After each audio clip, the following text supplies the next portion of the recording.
And you're walking around the White House floors and seeing all the rooms where so much has happened and so much history has kind of lived.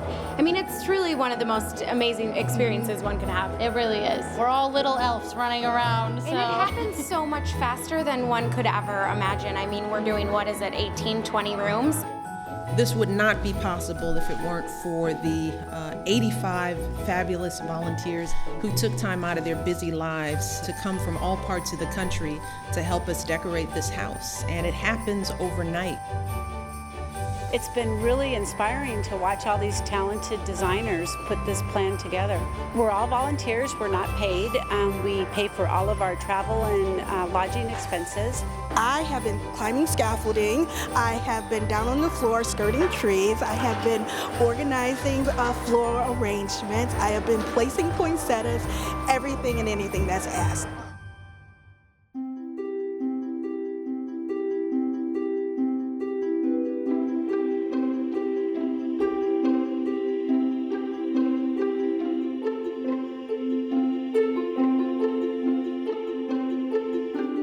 This year's theme is Joy to All. It celebrates the many joys of the holiday seasons, the joy of giving and service to others, the joy of sharing our blessings with one another, and of course the joy of welcoming our friends and families as guests into our homes over these next several weeks. You can see why people really want to come and visit the White House over the holidays, because it even takes on a more magical experience.